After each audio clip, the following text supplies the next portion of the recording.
Hola, buenas tardes, buenas noches, lo que sea. Bienvenidos al portal del Villegas. Voy a partir con unas declaraciones que hizo el ministro Moreno del Ministerio de Desarrollo Social y todas esas cosas, en el sentido de que dijo la inmensa mayoría de los chilenos son de clase media. Inmediatamente, por supuesto, todo el mundo, incluso los medios convencionales, se dieron cuenta que aquí hay un pequeño problema en términos de qué es lo que se define como clase media. En todo caso, no la dio el ministro, pero debe ser una definición muy generosa, muy ecuménica, porque dice él que hay a más o menos entre el 60 y 70% de la población es de clase media. Me imagino que considera que el 5% será de clase alta, media alta, alta. Y entonces tendríamos, igual tendríamos como un 20-25% por lo menos de gente pobre. Pero mientras no se defina, porque uno puede definirla donde quiera. La cuestión es que toda esta definición, o más bien dicho, indefinición del ministro sobre la clase media va asociada a un proyecto que se llama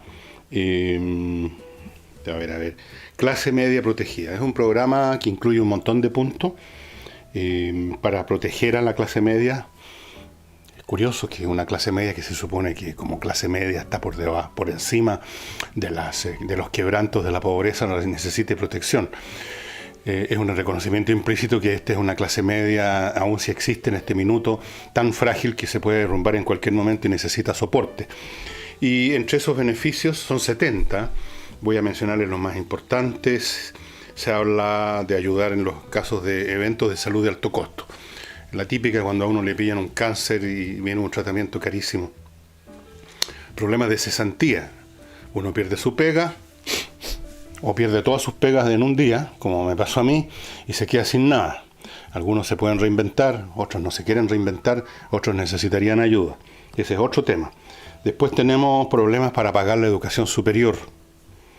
Después los problemas de las personas mayores, con dependencias, me imagino dependencias en términos de que requieren apoyo de enfermera o cosas así. Yo le diría al ministro que se acuerde también de que las personas mayores, todos, incluyéndome yo, necesitamos que de una vez por todas nos deje el Estado de estrangular con las famosas contribuciones. Uno ha pagado una propiedad a lo largo de un proceso que dura 12, 15, 20 o no sé cuántos años, depende de lo que uno haya contratado. Ha hecho sacrificios para pagarlo y el Estado sigue estrangulándonos a los mayores, cuando ya tenemos muchos menos ingresos, a veces no tenemos ninguno. Y nos siguen, y no solo eso, sino que aumentan las contribuciones. Este año las contribuciones aumentaron de una manera salvaje. Se los digo por experiencia salvaje, brutal. Es una verdadera exacción. Bueno, ¿por qué no mete eso también en sus leyes? A lo mejor la metió en una de esos. Hay que terminar con las contribuciones de la gente mayor de 65 años, por lo menos. Una vez que hayan pagado, o sea, ya sea que estén pagando todavía o no sus propiedades, estaría bueno que el Estado dejara de estrangular a la gente. Pero el tema de la definición quedó en el aire. Yo no sé si esto es meramente una cuestión cuantitativa, de poner un umbral de ingreso más allá de un palo al mes, clase media menos, es clase media baja o baja, no sé. Esas son definiciones que tendrá que hacer, probablemente con razones políticas también, cualquier gobierno. Todos quieren aparecer como preocupados de la clase media. Ustedes ven que en el lenguaje político la expresión el medio, el centro, la clase media aparece cada rato, pero les importa un carajo la clase media. O sea, en la práctica. Este tema de las contribuciones, por ejemplo, existe desde el terremoto del 61. O sea, ahí fue cuando se inventó esto, por eso que se llaman contribuciones, una contribución para la reconstrucción del país. Todavía estamos reconstruyendo el país desde el terremoto del 61.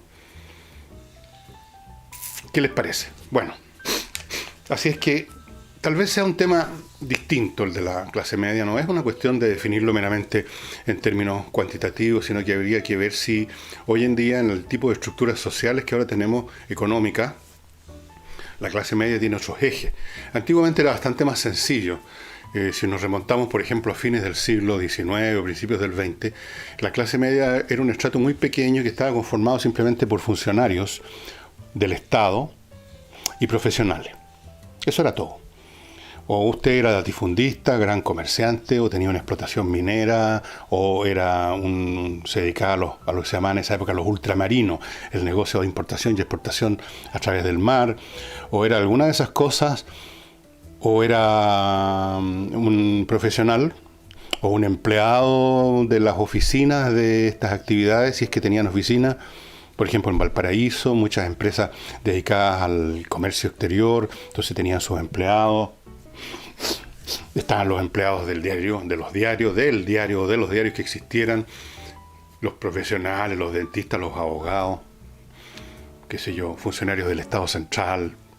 Pero era un grupo muy pequeño, pero muy fácil de definir por su ocupación, básicamente, por su ocupación. Y por lo tanto, por el tipo de cultura dentro de la cual funcionaban, que era la cultura de la clase alta. Eran parte de esa cultura, de los valores, de las tradiciones, de todo esto, de ese mundo emergen los Arturo Prat, como conversábamos ayer. El resto no tenía, el peonaje, los obreros que trabajaban en el puerto de Valparaíso, los changadores, los campesinos, los carretoneros, toda esa gente era como que no existiera. En ese Chile era como que esa gente no existiera. Ni siquiera estaba muy claro a qué se dedicaban, cuál era su cultura. Recién la historiografía moderna, en algunas obras, está empezando a estudiar eso que llaman vida y costumbre, que en el fondo tiene que ver con la cotidianidad de esas clases ignoradas y silenciadas. Entonces, volviendo al tema, era fácil definir la clase media.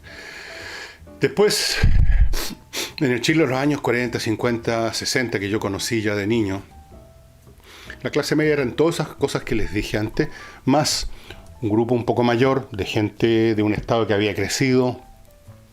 Había muchas más empresas industriales que habían surgido con la sustitución de importaciones y, por supuesto, muchos empleados de oficina. Esas personas, aunque ganaran unos sueldos miserables, eran considerados de clase media por la misma razón otra vez, porque pertenecían al mundo oficial, digamos. Y quizás por ahí va la posible definición de clase media para hoy, y también va por ahí la dificultad para definirla, porque si vivimos en un país, en un sistema social y cultural donde ya no existe esa coherencia interna que permita decir claramente esta persona está dentro de este sistema de valores y esta no, es ajena, no contraria quizás, pero ajena, está al margen. Por algo se hablaba antes de los marginales, por lo que ahora llaman desposeídos. Entonces, como no existe esa coherencia, ¿cómo definir a la clase media? ¿En qué sentido alguien es de clase media? ¿Es meramente porque gana su familia 2 millones al mes, por ejemplo? Tiene ingresos de 2 millones, tiene un auto, tiene una casa que está pagando, vive en un barrio más o menos bueno, manda a los cabros al colegio, de repente puede salir de vacaciones.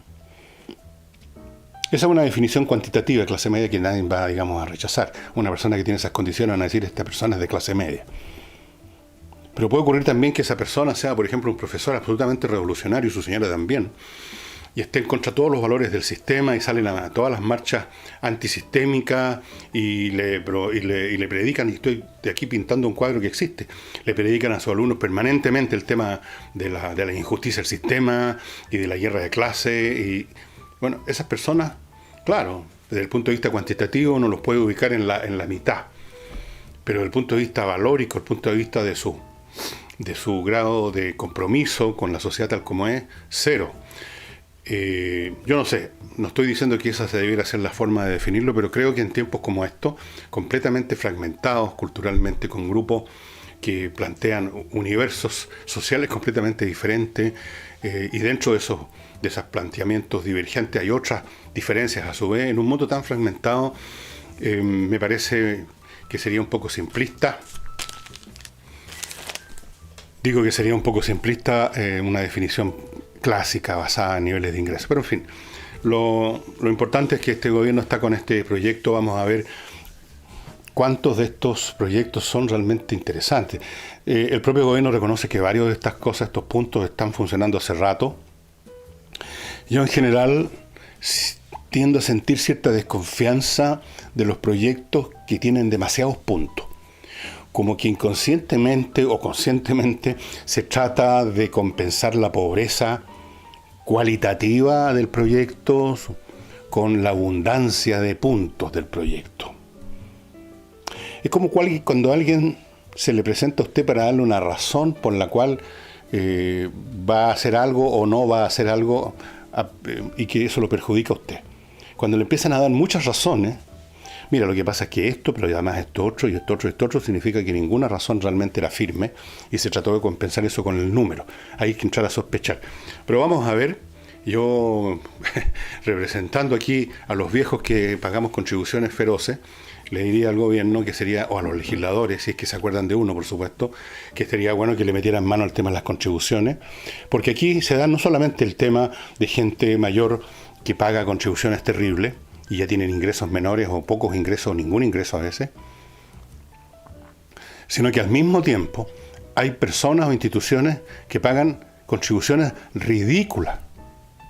Entiendo que el propio presidente de la República, que tiene una propiedad relativamente grande en el sur, y no es culpa de él, así están las leyes, así están las cosas, pagaba por algo así como 500 pesos cada 3 meses por su propiedad, o pongámosle 2 lucas, una cosa así. Entonces ahora se le subieron y creo que va a pagar 10 lucas.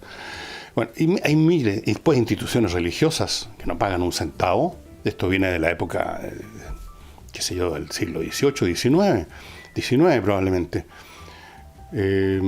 O establecimientos deportivos de colonia o de no colonia que tampoco pagan o pagan muy poco por su terreno, por sus instalaciones.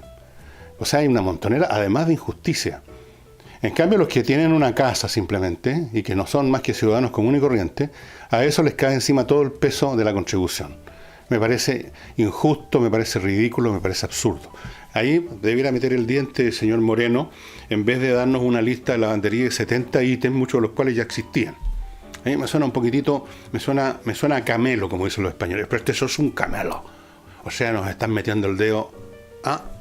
Ya. Bueno, vamos ahora a un tema que toqué parcialmente ayer, a la pasadita, pero sin que sea mi voluntad continuar con el tema, pero en la realidad continuó, y entonces me tengo que hacer cargo de él. Pero antes de eso les quiero recordar un par de cosillas. Les quiero recordar, en primer lugar, a propósito de esto de las propiedades, que si usted es una de esas personas, como ha pasado muchas veces, que ya no puede pagar las contribuciones, y que se decidió, qué horrible decisión, ¿no?, vender la casa en la que estuvo viviendo por años. A lo mejor una casa heredada de los padres. Aquí en Ñuñoa se ve mucho eso. Entonces necesita vender. Fíjese, tiene que deshacerse de su casa, quedarse sin dónde vivir para poder no seguir pagando contribuciones. Entonces usted necesita la plata al tiro. Usted la quiere ahora. Con esa plata ir a comprarse un departamento ratón quizá, y lo que sea. O usted no está en ese caso, simplemente quiere vender porque quiere trasladarse, quiere irse a otra parte del país. Conozco mucha gente que se está yendo de Santiago al sur. Entonces venden todo. El punto que los une a todos estos distintos casos es que lo quieren hacer ahora. Ese es el momento en que usted tiene que ponerse en contacto con Hey, un corredor con una tremenda experiencia que sabe vender ahora. Usted no le sirve vender a lo mejor en 2 años. Yo he visto gente que está con el cartel que ya empieza a caerse de lado, empieza a amarillar, a ser destruido por el sol y por la lluvia, porque nadie dio pelota, pues. Venda ahora, para eso está Hey.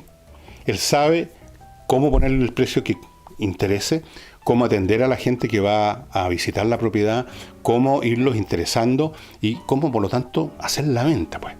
Y si usted quiere arrendar su casa en vez de venderla, ojo con el arrendatario, porque hay arrendatarios muy malos. Hey sabe detectar a los malos arrendatarios y a los buenos. El buen arrendatario paga a tiempo, mantiene las cosas bien y si se tiene que ir deja todo impecable. Ese es el buen arrendatario. El mal arrendatario deja la crema. Póngase en manos de Hayes para que no le ocurra eso. Y si usted tiene varias propiedades que está arrendando y ya está cabreado de la administración, póngase también en manos de Hayes. Sabe administrar propiedades. Usted echado para atrás va a recibir sus dineros tranquilamente. Hayes, hermanas y hermanos en Cristo. Y Joyas, joyas, las joyas más hermosas, de todo tipo. No solo con metales preciosos, sino que con los diseños más hermosos, usted los encuentra solamente en baumex.com, que trae y pone a su disposición joyas diseñadas por orfebres europeos, que son artistas. Cada joya es no un producto en serie, sino hecha con el cariño, con el talento de un artista. Son distintas, son hermosas. Más aún, solo en Baumex usted va a encontrar un 30% de descuento. 30, dije. 30. Baumex.com. No empiece a recorrer así un lugar tras otro a ver si encuentra algo. Vaya a Baumex, ahí va a encontrarlo todo distinto, superior, hermoso y con 30% de descuento. El tema que les decía que toqué ayer así un poco al paso, sin darle mucha importancia, pero luego ha crecido, es el tema del gasto en bencina en que incurrieron en el Senado en febrero, cuando el Senado está cerrado, porque están de vacaciones, que han trabajado tanto que tienen que tener vacaciones. Y de los 43 senadores, 34 presentaron, rápidamente se pusieron en la cola a presentar sus boletas o lo que fuera para recibir sus dineros por bencina. Total gastado por los honorables, 5 palos. Entonces, agarro el tema, ¿no? Porque ayer empezaron a hacer los descargos los senadores, ustedes saben, viven en eso. Entonces, algunos dicen que no, que nosotros no dejamos trabajar, ese Iván Moreira. No, yo trabajé. Poco menos, le faltó poco para pedir un bono por haber estado trabajando en vacaciones. Dijo que esto se puede comprobar.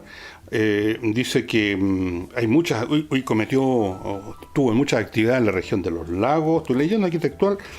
¿Qué más dijo? Dijo que tuvo muchas reuniones con ministros en Santiago y por lo tanto, una frase clásica en estos casos, no tengo nada que ocultar y estoy tranquilo. ¿Cuántas veces hemos escuchado eso cuando alguien lo ponen, lo suben así a un estrado a que dé explicaciones por algo? No, yo estoy muy tranquilo porque yo no he hecho nada, soy inocente.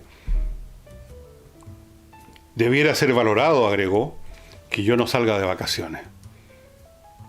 ¿En cuánto valora usted, don Iván, su trabajo de vacaciones?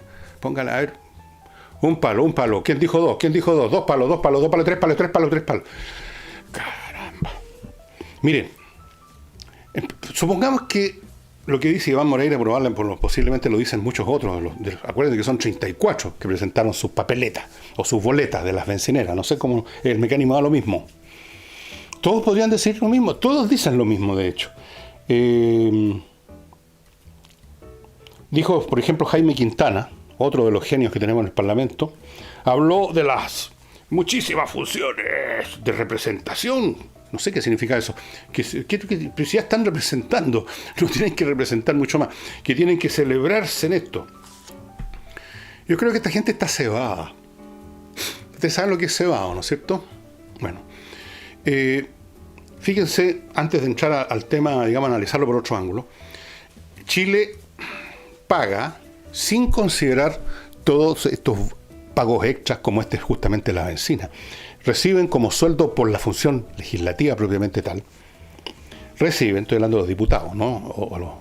Estoy hablando de los parlamentarios. Creo que ganan algo más los senadores, pero en todo caso digamos que en Chile el salario es de $14.500 al mes, el equivalente, ¿no?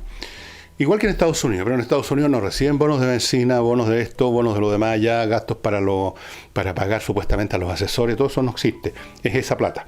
En el Reino Unido, que me imagino que es un país más rico y más poderoso que Chile, los parlamentarios en la Cámara de los Comunes reciben $8.400 al mes, no $14.500, que se está acercando al doble.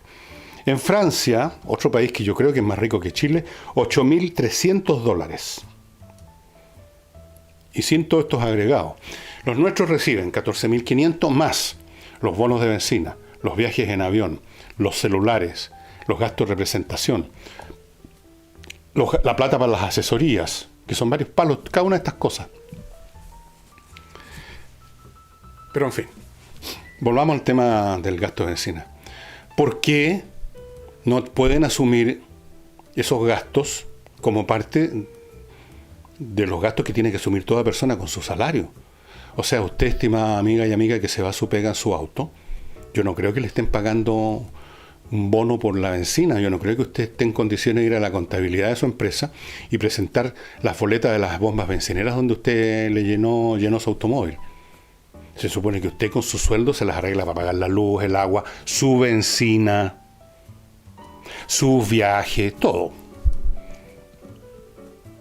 Y si usted se quiere asesorar por algo, por algún motivo misterioso y no quiere hacerlo solo, entrar a la internet, usted tendría que pagar a alguien. A lo mejor lo hace cuando le dice a un sobrino, mira, te doy 10 lucas para que me hagas tal cosa, me saque estos datos. Todos asumimos nuestros gastos de funcionamiento en la vida con lo que hemos recibido como salario, como lo que sea. Pero estos caballeros no pueden ni siquiera gastar un litro de benzina, no pueden ni eso pagarlo personalmente, tiene que venir el Estado a pagarles la benzina. ¿Por qué?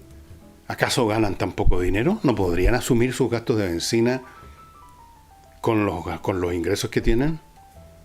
¿Cuándo va a llegar el día que el Parlamento se va a votar a sí mismo un bono por la compra de pan también, po? Y por otros gastos que no quiero ni mencionar, en que incurren varios senadores y diputados, sin duda alguna, en la fiestoca. Hay que también un bono de eso. Me parece una frescura. Pero se han cebado, o sea, ya lo que sucede con toda persona que empieza a entrar en este resbaladizo tobogán de los beneficios obtenidos a cambio de nada, que uno se empieza a poner glotón y uno se empieza a poner, digamos, desvergonzado. O sea, le parece todo lo más normal, le parece todo lo más bien. Incluso se indigna con santa indignación cuando nos hacen estos reproches. Si algún honorable estuviera viendo este programa, cosa que espero que no ocurra, van a decir que yo soy un nostálgico de la dictadura, que soy antidemocrático. Porque para ellos ya recibir plata hasta por tirarse un peo es una cosa que forma parte de la democracia, pues. ¿Cómo que no nos van a pagar eso? Bueno. Pero como dice el refrán, la culpa no es del chancho, sino del que le tira la flecha, ¿no es así? Ustedes, señores electores, son los que ponen especialmente a determinadas personas en el Parlamento. Y después se quejan y lloriquean. Bueno, yo me estoy quejando y estoy lloriqueando. Porque también voté por alguno de estos personajes. Ahora, ¿a quién elegir? Porque resulta que uno tiene que elegir de lo que nos presentan, ¿no es cierto? Las listas de candidatos, los partidos. Los partidos, ¿de dónde salen esas listas de candidatos? De la Vicaría de la Justicia y la Solidaridad, de los altos cielos. Viene nuestro Señor Jesucristo o el Arcángel San Gabriel a traer una lista de la gente honesta, decente, inteligente, para que la elijamos, para que escojamos, entren en esa lista. No, las opciones que nos presentan vienen de los partidos. O sea, hay gente de los partidos y gente del mismo pool humano. ¿Qué vamos a hacer entonces? Tenemos que tratar de lo que se llama el mal menor. A ver, este parece que es un poquito más decente. Este parece que tiene como 3 puntos coeficiente intelectual más que el otro. Este parece que sabe hasta la tabla el 5. Tenemos que hacer ese ejercicio. Y ahora voy a hacer el ejercicio de recordarles, amigos, a los que gestionan empresas, que existe una empresa que los ayuda a administrar su empresa.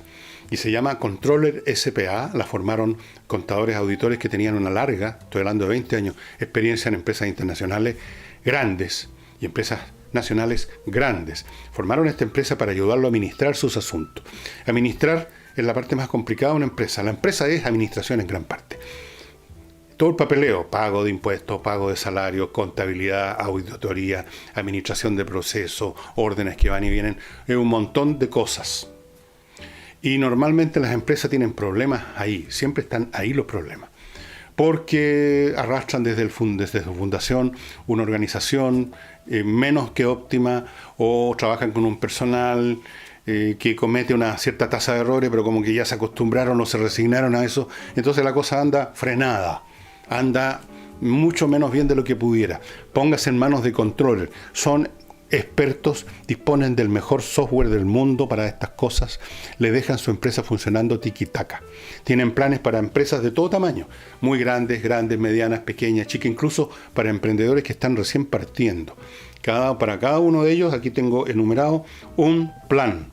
Se hacen cargo de todos, la atención es personal para su empresa, totalmente, e incluso el servicio incluye una evaluación general de los procesos administrativos contables que es totalmente gratis. Antes de empezar a andar, ya le dicen, mire, esto ya está Mahoma nomás, tenemos que arreglarlo.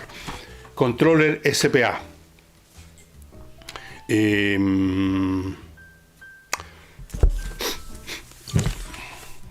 Hay otra temita nacional, otro de estos errores más o menos no tan importantes porque son reparables, pero que son amplificados por la oposición lo más que se pueda con tal de fastidiar, porque no tienen otra cosa que hacer. No tienen unas tablas de la ley con que nos puedan encantar, como dice ahora, los políticos andan buscando encantar a la gente. Ustedes saben que la palabra encantar viene de encantamiento, o sea, de que nos ponen medio, nos hacen huevones, digamos, con alguna marihuana.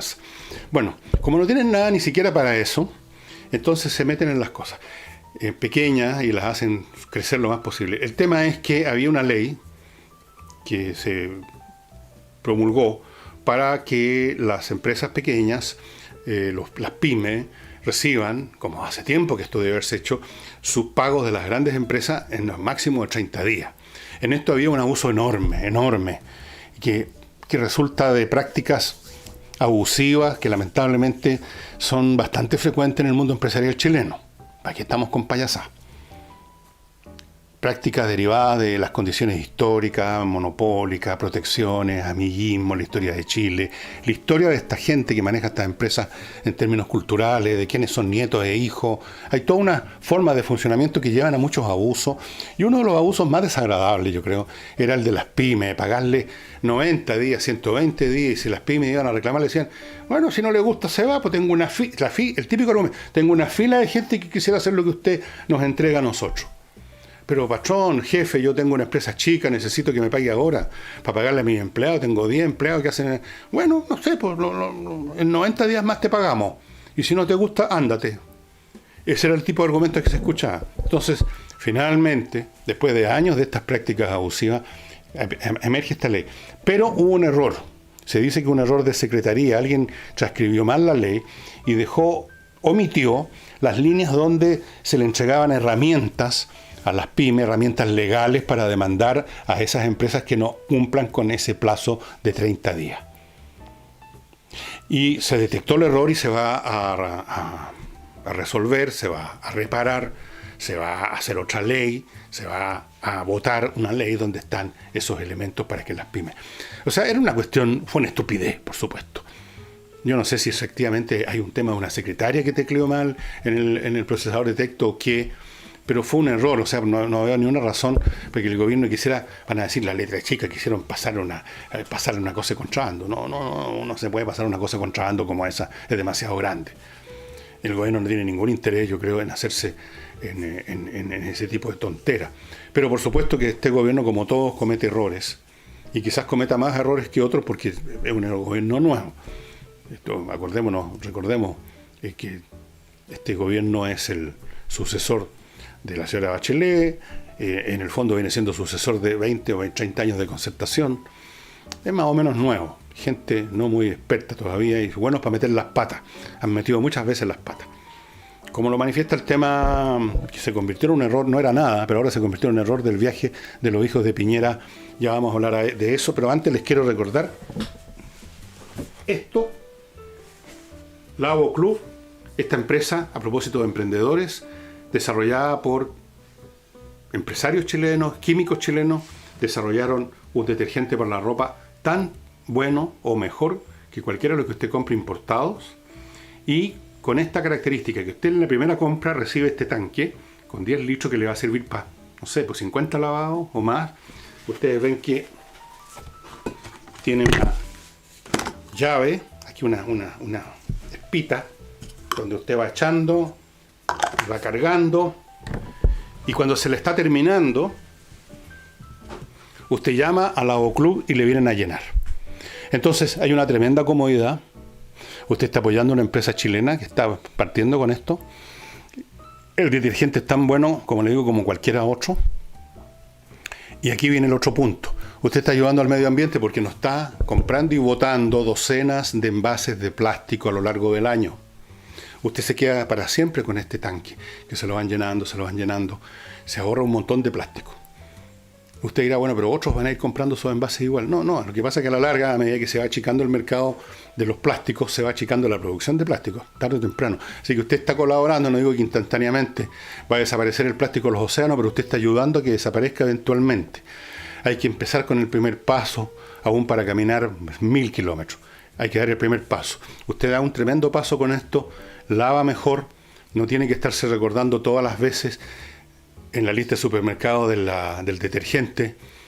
A veces nos ocurre en las casas que uno va a lavar el sábado, qué sé yo, el día del lavado que se llama, y justo no hay que ir a comprar especialmente. Bueno, todas esas cosas usted las elimina y ayuda al medio ambiente y todo bueno, todo bien, con Lavo Club. Y para celebrar, ya se nos viene otro fin de semana, aquí no olviden el vino personalizado. Ayer en la noche les confieso, padre, que anoche abrí una de estas botellas y murió. O sea, no me la tomé solo, no crean que soy tan curado. No, éramos varios. Muy ricos vinos y usted puede personalizar las etiquetas como quiera, ponerle los nombres que quiera, los dibujos que quiera, las ilustraciones que quiera, una foto de quién va a recibir la botella de regalo. El texto también puede hacerlo como quiera. Un regalo muy bonito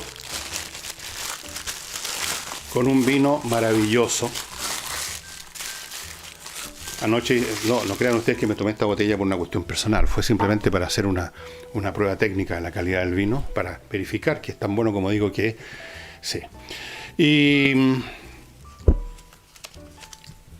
el plano internacional, yo creo que podríamos decir que la novedad es otro paso más en la guerra comercial entre China y Estados Unidos, que además tiene uno de los terrenos de batalla más fuertes ha sido el tema de la más grande empresa china y mundial de producción de teléfonos celulares y que está desarrollando el sistema 5G, que es una tecnología que va a permitir acelerar enormemente la Internet.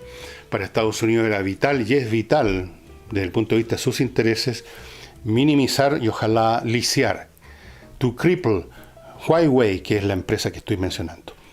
Y ha estado presionando a Estados Unidos y le han ido quitando mercados poco a poco.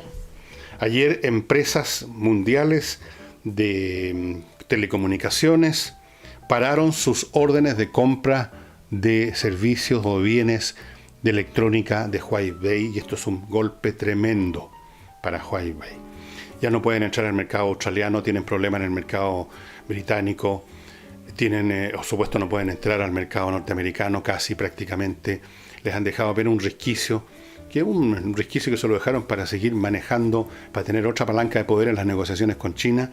En otras palabras, la guerra se ha intensificado. Estados Unidos no quiere dejar que China llegue el día de mañana a ser hegemónica en el campo de las telecomunicaciones, el Internet, y por una razón atendible, no es meramente porque quieren que sus compañías obtengan esa posición. Es que resulta que por definición legal, en China toda empresa, de hecho todo ciudadano, todo ente, llegado el caso que se le pida, tiene que colaborar con lo que le pide el gobierno, o sea, el Partido Comunista Chino. Entonces, si el día de mañana Estados Unidos tuviese, o el Occidente estuviese realmente usando a full la tecnología de Huawei, el día de mañana, en una situación de conflicto, China tendría la palanca de poder enorme, porque esta tecnología permite incluso controlar objetos, controlar su casa, controlar empresas, industrias. Es una tecnología mucho más invasiva y por eso es más eficiente que la actual. Entonces sería como poner un cañón en manos de los chinos. Eso es como lo ven en Estados Unidos. Entonces, ¿en qué va a terminar esto? ¿Qué va a hacer Huawei? Que le están realmente poniendo las cosas muy, pero muy difíciles. Van a desarrollar su propia tecnología. Hasta el momento China ha desarrollado básicamente su tecnología a base de robo industrial, de espionaje. Esa es la realidad. Yo no digo que no sean capaces de desarrollar su tecnología, pero eso toma mucho tiempo. Bueno, vamos a ver qué sucede. En una de esas, las cosas terminan con un gran abrazo, que es lo que todo el mundo espera, todo el mundo que no vive en Estados Unidos y que tiene otra concepción del asunto. Y muchos norteamericanos también. Hay muchas empresas que presentaron una petición al presidente Trump para que termine con esta guerra que perjudica a los consumidores. Allá en Estados Unidos como en Chile, cuando los empresarios quieren fomentar sus intereses, se acuerdan de los consumidores, se acuerdan de la gente. En realidad no les interesan los consumidores, les interesa su bolsillo. Pero en fin. Y terminando el programa, sí, señores, el trozo que leí ayer literario era del señor Wells, el señor Wells, que es un escritor muy interesante. Le doy algunos datos, no voy a leer nada ahora, solamente quiero contarle que Wells nació en 1866, murió en 1946, y escribió de todo, escribió incluso hasta una especie de manual, de resumen de la historia universal, escribió muchísimos ensayos y escribió novelas de ciencia ficción que marcaron época y hasta el día de hoy se siguen haciendo películas. Él es el autor del Hombre Invisible, yo no sé cuántas películas han hecho ya sobre el Hombre Invisible. Es el autor de La Guerra de los Mundos. Hay por lo menos que yo conozca 3 versiones, todas malas. Es el autor de La Máquina del Tiempo. Hay 2 versiones, una muy buena, la primera del año 60, creo que excelente, encantadora. Aquí les digo, es autor de, bueno, muchísimas cosas. Fue un hombre muy prolífico y respecto a la Guerra de los Mundos, quizás ustedes vieron la última versión con Tom Cruise y una chiquilla que no paraba de gritar toda la película, insoportable, y un adolescente, el típico adolescente tontón que aparece en las películas norteamericanas haciendo lo que se le da la gana, haciendo puras estupideces. Hay una versión del año 55, 54 que ustedes pueden encontrar en YouTube, donde aparece la clásica escena también de la niña, la película que se pone a gritar como loca. Ninguna versión, fíjense, ningún director de cine se le ha ocurrido aparentemente, ningún productor, que no son precisamente los genios más deslumbrantes, se le ha ocurrido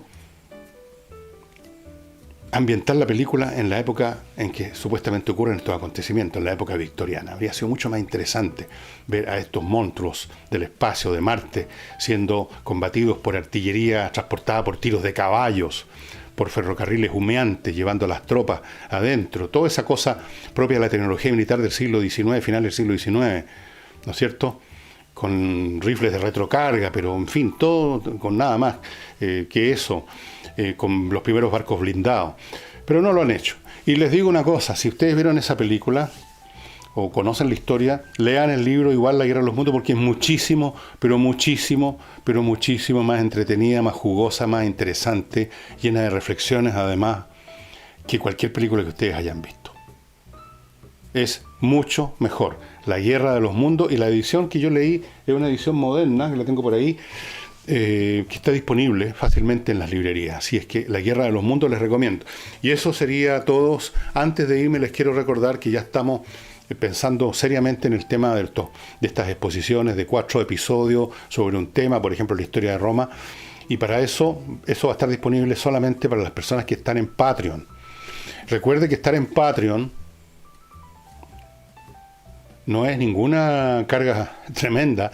Usted puede partir donando $1, o sea, 700 pesos al mes, y va a tener derecho a ver esto. Y a propósito de Patreon, yo agradezco a las personas que entran. Es un poco como ese chiste de la residencial La Pichanga, entran 3 y se van 4, cosas así, porque de repente todos los meses hay 40, 50, 60 tarjetas que son, o personas que se van por algún motivo, porque no les gustó un programa, se molestaron conmigo, o porque su tarjeta tiene algún problema y no se puede procesar. Así es que no crean ustedes que estoy acumulando una indefinida cantidad de suscripciones Patreon, no, para nada, más o menos se mantiene ahí mismo. Y bueno, muchas gracias a las personas que han estado colaborando conmigo en forma directa.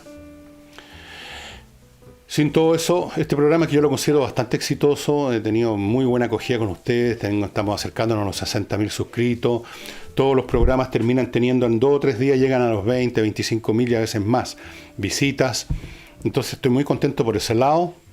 y muy agradecido por los muchísimos comentarios positivos. Hay de repente en los comentarios en YouTube 2 o 3 desagradables, que nunca faltan los trollers, ¿no es cierto? Que así los llaman, creo. Pero en general el 99% son positivos y siento mucho cariño de parte de muchos de ustedes, quizás de todos ustedes, por el trabajo que estoy haciendo lo mejor que puedo. Y ¿qué más les puedo decir? Les puedo decir que nos vemos mañana y ya estoy empezando a meditar qué les voy a ofrecer este sábado. Muchas gracias y hasta mañana viernes.